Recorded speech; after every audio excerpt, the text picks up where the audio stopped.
Hello everyone, আসসালামু আলাইকুম। কেমন আছেন সবাই? আশা করি অনেক ভালো আছেন। আজকে আপনাদের সামনে হাজির হলাম নতুন একটা রেসিপি নিয়ে। রেসিপি হচ্ছে রসগোল্লা মিষ্টি বানানো। অবশ্যই সবাই ট্রাই করবেন, ভালো লাগলে শেয়ার করবেন, চ্যানেলটি সাবস্ক্রাইব করে পাশে থাকবেন নতুন নতুন ভিডিও পেতে।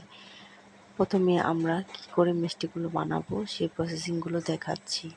একটা কড়াইতে তেল অথবা ঘি দিয়ে তার মধ্যে সুজি দিয়ে পরিমাণ মতো তরল দুধ দিয়ে একটু সামান্য পানি দিয়ে বেশি করে চিনি, গুঁড়ো দুধ তার সাথে দিয়ে একটা ডো বানিয়ে নেব। তারপর ডোগুলোকে দু হাতের সাহায্যে গোল গোল করে মিষ্টি বানিয়ে নেব।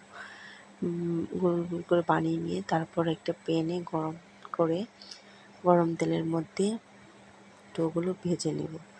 ভেজে এক পিস লাল লাল হয়ে আসলে উল্টে পাল্টে ভালো করে ভেজে নেব। ভেজে নিয়ে তারপর তৈরি হয়ে যাবে মজাদার রসগোল্লা মিষ্টি।